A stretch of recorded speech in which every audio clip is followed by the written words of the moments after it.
And welcome back inside Brunch. It is currently 15 minutes away from the top of the hour. We may go just beyond a little time as I got into my guest rather late. She is Rhoda Bharath, Caribbean writer, lecturer, researcher, former school teacher, and a political commentator at large. Reason for being here, as articulated earlier, 90 days of the PNM. Generally, you make the run and you say, well, the first 100 days, let us see where this government has gone. I'm going to ask you a couple of questions on a scale of 1, well, make that 0 to 10, 10 being exceptionally good and 0, well, you know. The government, the PNM, in the first 90 days in the area of the ministers they have appointed to their different positions and the state boards they have appointed, how do you rate those appointments?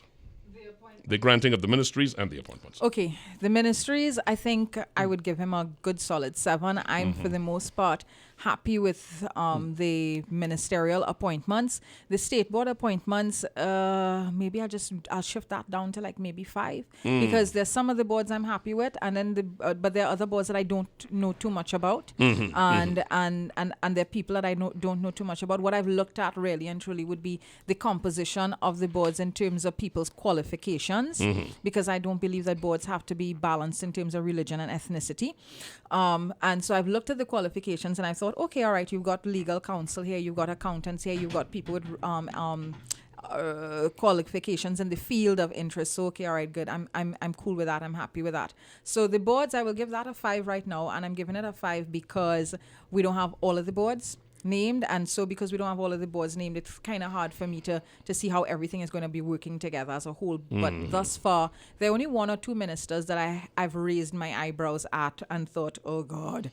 But for the most part, I'm okay with the ministers. A political commentator opined to me recently, the reason you don't see all the state boards being filled is because of that said thing you mentioned. They may be trying to make sure they have a nice ethnic blend to ensure there is not further division or the feeling of it's my turn. Well, I've looked at the boards that they've named thus far, and I don't get the impression that they're looking for this whole business of ethnic balance on the boards, because there've been some boards that I've looked at the boards and I'm not seeing that. What I'm seeing are people who have experience in the areas, but I am not looking for how much Indian and how much Chinese and how much Syrian and how much. I'm looking to see we have Trinidadians and Tobagonians on these boards.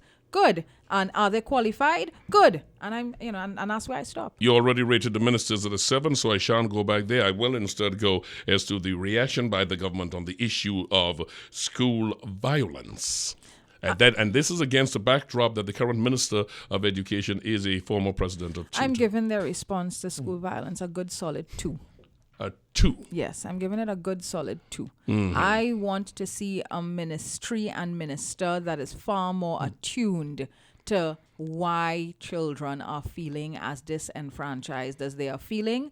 The minister and the ministry can't be unaware of how constrained the schools are in terms of their resources. You have secondary schools like mine, right, that actually needs at least $1.5 million a year to be able to just run, right? To just run. And you are sending schools like that $700,000, if so much, right? And when you send it to them, you keep sending the funding late, right? Buildings are crumbling. You have a situation where Block E has not had proper electricals for years. If you don't have proper electricals in the buildings, how can we be using information technology in the classrooms? We don't have Wi-Fi, all kinds of things. We don't have proper furniture. The roof on a building is almost blowing off. You send in Calco to repair the roof. They do it halfway. They leave it, and the roof, every time any sort of wind blows, the roof you swear it's going to fly off. Right? All of these things lead to the breakdown of discipline in a school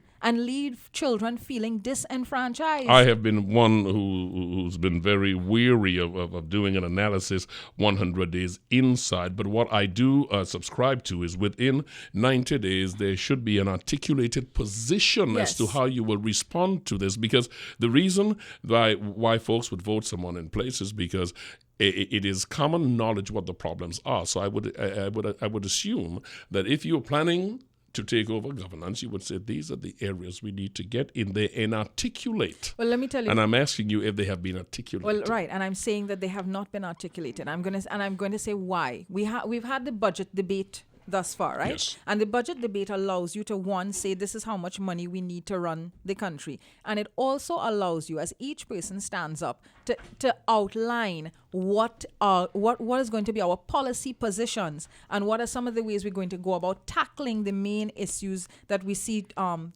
our areas having to grapple with. And I'm not yet sure, right, how exactly the Ministry of Education, led by the Minister of Education, plans to tackle things like indiscipline in schools beyond a statement about thinking about bringing back corporal punishment. So I have to give him a good solid 2 for that. Crime and security, the issue of crime and security. Crime did not start yesterday. It will not be solved tomorrow. It probably will never be solved. However, you put it to acceptable levels. Do you feel comfortable on your rating, continuing from 0 to 10, comfortable that we have had a position laid out from the Minister of National Security, the whole question of how we address crime in this country and some of the areas, the worrying areas, whether it be the SRPs or the people in higher positions who have questionable attachments and so on, whether in fact that has been broached sufficiently in the first 90 days? Overtly, no. Right? So if we're going on the overt laying out and stating things, no. What I have been looking at, though, is the way in which the Minister of National Security and arms of national security have been moving. So he was one of the first persons to be appointed to office, right? Yes. And within the first week of him being appointed to office, things had started to take place. You had the fraud squad and another unit, I've forgotten the name of the unit now. They had swooped down in a couple offices and started to collect documents. And so essentially investigations into things had begun in that first week. And there were newspaper reports about it. I've looked at the way in which human trafficking has become very, very, very important all of a sudden. Yes. It's come to the forefront, and there have been the busting of a couple rings. I've looked at, too, the way in which the head of certain divisions have been moved around. And since the head of certain divisions have been moved around, you've been having a lot of arrests in divisions in the country that didn't have arrests before. And some of the arrests are actually involving police officers.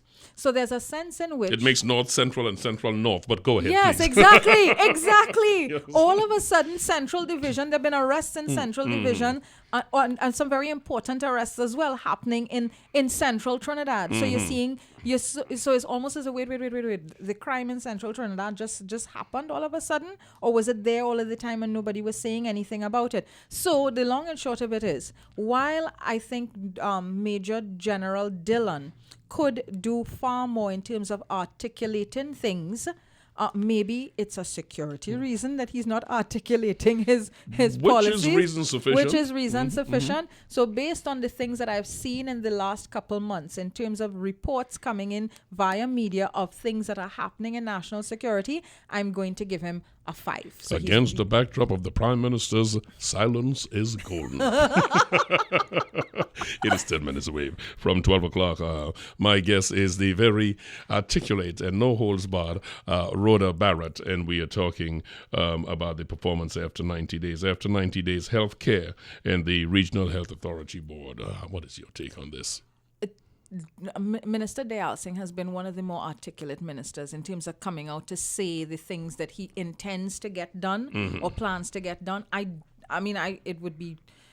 It would be bliss if he was able to clean up health in 90 days. But Not obviously, possible. yes, impossible. But in terms of articulating, yes, he has. So I would give him 6 because he has been out there and he has been saying things, and and I'm hoping that he follows through on all of the things that he's been saying. Making clear that the nation understands the difference between the drop in revenue from oil prices, the lack of production, the need to make greater demand on those who hold the rights to explore. How would you rate the explanation coming out of that ministry on the question of gas production, revenue, and what the nation needs to do? And in saying what to do, you have to let them know where we are. How clear has that representation been? The Ministry of Energy, you mean? Yes.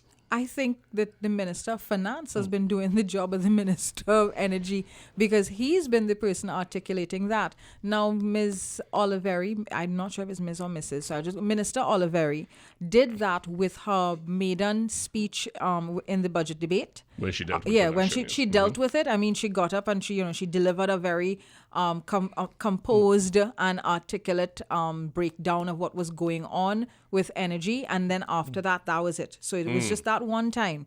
Now it was a very valid contribution that she made, and I mean it's on record, so if anybody needed to, they could go back to it. But we're not the sort of society that we don't do voluntary research, right? Unless you're like me, but we don't necessarily do voluntary research. So I'd give her a 4.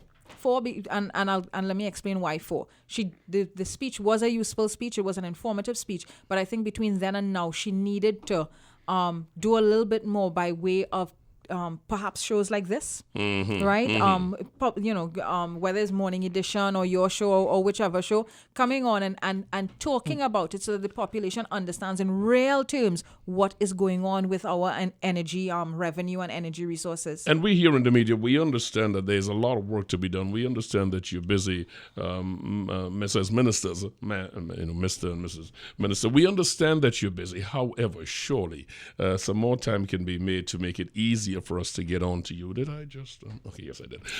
It a little more, accessibility actually works a little better, so we can continue in that area. I think, I better not say what I think. Let me ask you, because you were the one doing the rating 0 to 10. Faris Arwawi in the Office of the Attorney General. How happy are you with that? I can't just talk about Faris in a suit. No, I have to talk about him in the Office of the Attorney General. You have to keep it in the Office of the Attorney General. Yes, that is the mandate. Okay. I'll give Faris a 5. I mean, the Office of the Attorney General has been low key. But it's not that they've not been doing things, because there are a number of investigations that have been kicked off, and you see there are stories in the media about it. It's just Faris is not necessarily in your face all of the time saying this is what I'm doing. Mr. Stewart takes a little bit.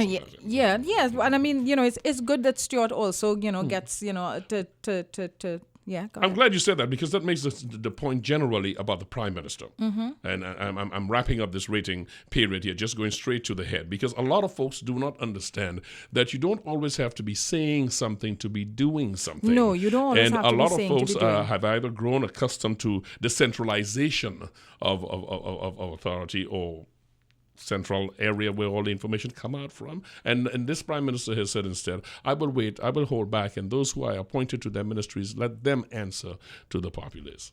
Or go through the Minister of Communications. Right. Oh, God. Did I give you a heart attack? No, you didn't. Okay, so the question you're asking me is, what do I think about Rowley's policy in terms of that? As far as his silence, as far as not being at the forefront of everything. Well, I don't think that the Prime Minister has necessarily been silent.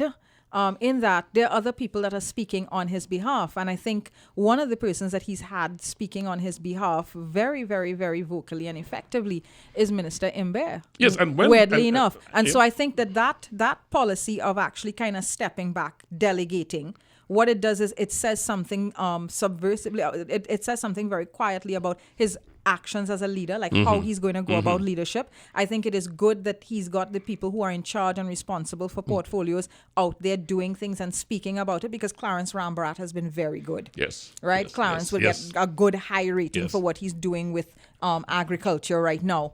And Colm would also get, Minister Imber would get a very high rating for what he's doing with his performances in Parliament. Just gotta love his sarcasm. You have to love it. You have to love his sarcasm, even if you don't love him, right? Yes. Right? But at the end of the day, it comes back to what we said earlier, the headline readers. When the Honorable Prime Minister gives a statement, if you pay attention to it, he addresses a lot of issues. Yes, he does. Last night, for instance, this wasn't in a government setting. This last night was in a party setting in a REMA. But he did speak to what has gone on with the economy over the last 5 years. I mean, Colm would have done his presentation in Parliament, but Mr. Rowley did a presentation, as it were, in a REMA, because they're doing their local elections campaigning, right, for the two seats, and he talked about the economy, and so he is speaking, but he may not necessarily be speaking the way in which we'd gotten accustomed to in the last 5 years. I got a lot of other areas I've got to go in with you. So sure. overall, the PNM in the first 90 days on a scale of 0 to 10 altogether, you give that a rating of what? I would give them a rating of about 5.5 right now. I think they need to be articulating some of their policy positions and some of the ways, and not policy positions, some of the strategies for the policies. They need to be articulating the strategies a little bit better, because there are members of the society that are confused right now and wondering why isn't more being done, and also wondering why they're still saddled with some of the same people from the last regime, some of the same board members, some of the same employees from the last regime that came on in contractual positions and are making things difficult. So there's a sense in which sometimes people want a little bit more information in other areas, not just the economy, because we have a lot of information about the economy these days. That voice you're hearing is that former teacher, a political analyst. She's a Caribbean writer, lecturer, and a researcher at the University of the West Indies, and also a blogger. Her name is Rhoda Bharath, and you know it already. The many revelations of corruption and mismanagement from the Stop Beatum water treatment plant education facilities. And according to the Minister of Finance, the raping of the NCG begs the question, does Trinidad and Tobago want to, and are they ready to see people in handcuffs, and will this make a difference? Does the country have the stomach for it? One, do they want to see it? Do you think once it has been done, it will send a message to all those who may be inclined to think that this is the public trough they can go and take from? Does Trinidad and Tobago have the guts to see this happen? And in your mind, from what you have seen of this government, do they have the will to take this through?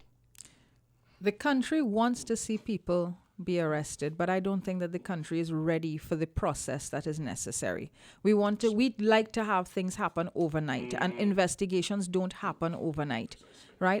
You have to collect information. You have to, you see, we don't have a culture of forensics here.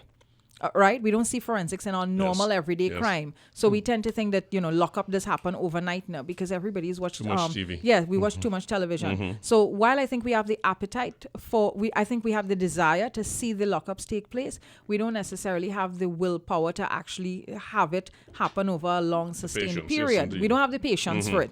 But I'm hoping that the government has the patience to, or maybe I shouldn't say the government, the state, because it's more than just the government, right? So that the state has the patience for it, and that people will build their cases, get their data, get their evidence together, and once they see that crimes have been committed, because I'm not advocating a witch hunt at all, right? I'm saying once that we see crimes have been committed, lodge the evidence, send it to the DPP, have the DPP advise on what charges, blah, blah, blah, blah, blah, and then I would like to see silver bracelets on people. He now sits with the Economic Advisory Commission, but when Dr. Terence Farrell was with us, the point he made was relating to an article he wrote. He said asking for accountability does not make a witch hunt. No, and I agree with him. Asking for people to account for things, that's not a witch hunt. When I say I don't want a witch hunt, I don't want people to feel that they're just being targeted because they were part of the I was past not regime. challenging, I was underscoring what you said. Okay, good, yes, I was merely underscoring. It is 12 o'clock in Trinidad and Tobago. You're at 107.7. We are into brunch. I'm going to take an extra 10 minutes in here because there are some areas that I must go through with Rhoda this morning. Social media. You are a blogger. You are an experienced blogger. It was used extensively in the last campaign. There is this thing called controlling the narrative. There is this thing called reaching the people who find it difficult oft times to follow the mumbo jumbo of the election cycle and the machinery, the bureaucracy. So the sound bites and the quick hits, social media, that is what is so important. Is this government showing a willingness to using it? And I don't mean it only for the sake of the PNM, not so at all. I mean to get younger folks involved in the process, to let them know that you're not just called a stakeholder, but you are a stakeholder. The short answer is no. The short answer is no. And it's not just the government, it's the state in general. Just recently I was having a conversation with a friend of mine who works in First Citizens Bank, and I was pointing out that not even the bank makes proper use of social media engagement. And if they want to expand their customer base, that's a really great place to go and expand your customer base. And so why aren't you using it properly? Right? But no, I think I think we are afraid of giving people a say in things and giving people the opportunity to weigh in on things, and so there's a sense in which social media in the hands of someone like myself can be dangerous for some people, so they will see me as a threat and be cautious around me. But yes, it gives you the opportunity to control the narrative, if only because it allows you the opportunity to voice your opinion on something as opposed to accepting everybody else's opinion on an issue. So say for instance this radio show, I'm here voicing my opinions and you might be here voicing your opinions. People can then go up onto Facebook and decide whether they agree or disagree with what we're saying, and they become part of the conversation, right? And I mean, Facebook also leaves it up to us to decide whether or not we want to engage. By the way, that's a good plug, because I'm looking at our videographer in the corner there. I assume we will have this interview up by Tuesday afternoon or by Tuesday on our YouTube channel, and folks can go up and they can take a look at exactly what we're talking about, and they can, in fact, put their comments and so on. Oh, there's something I need to clarify, though. I am currently still a teacher. I'm still, I'm still in there. education. Still in education. You're still there. So this area, there's a lot of concern by folks that social media does not have the harness necessary to keep it totally responsible. And as such, while you want to use that to communicate with people, you're opening yourself to a lot of misinformation coming around a central point you may make. And if you do not respond in real time to it, you're doing yourself more harm than good. As a blogger yourself, how do you respond to that?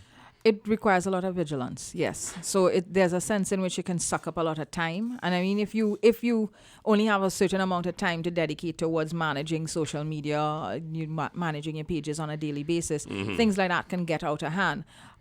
What is useful is that there's settings, for instance, so you can decide that you're going to moderate all of the comments that show up on your blog post. You put a filter as well. Yeah, so you can put in a filter and you can look at, so you have the opportunity to pause, look at things and add the comments to the larger conversation taking place. Of course, then you run the risk of censoring and censorship. So there has to be a lot of reflexivity in what you do. Like you've got to set standards for yourself and you've got to maintain those standards and allow and decide, okay, is this going to be something that's only going to show my point of view, or am I going to allow other people's points of view to be in there as well? And am I going to allow free reign, or am I going to censor some of the viewpoints or all of the viewpoints that come in? So it takes a lot of energy and a lot of vigilance. Or just take the opinion of the North Korean leader. When I want your opinion, I'll tell you what to say.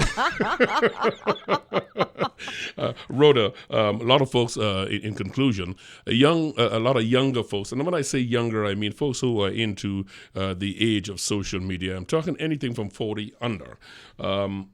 For some reason, don't have time for the detail, and they stay with social media, which I think oftentimes do a disservice. Agreed. How do you reconcile the new dissemination avenue with the traditional and make it attractive, so you can in fact take these young minds that are willing and let them stay with the detail? Because very often when you get into a conversation, you realize you are having an informed headline conversation and not context. Yeah.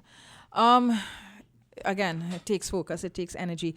For instance, I think people, as much as you're engaged with social media and you're online, you have to unplug. You have to take time to unplug and disconnect from the virtual world, or just disconnect from certain sites and give yourself the opportunity to feed your mind and to feed to give yourself information for the discussions or for the areas that you're interested in. What has worked for me a lot of podcasts and audiobooks, right? Because I find that I spend a lot of time on the road, driving from point A to point B, and I try to use up my drive time. And well, of course, you know how traffic-free our roads are, right? So I spend a lot of time in traffic. I spend a lot of time on the roads, and so I find I queue up a lot of books and podcasts onto my phone, and so I let my headphones work for me. Right? Not just when I'm in a studio opposite you. So I let my headphones work for me, and so I'm constantly listening to things that are helping me to expand my mind about things and to inform the conversations that I'm regularly having with people. And I also take the time to read. So I am not just posting things up because I find, this headline is a cute headline. I'm actually reading, making an effort to go through the entire story to see what is interesting about it to me and pulling out excerpts from it as well. And I want to hope that other people are doing that, and I'm going to encourage them to do that as much as possible. But I also take into consideration that for many people, they come to social media to be entertained more than to be informed. Huh?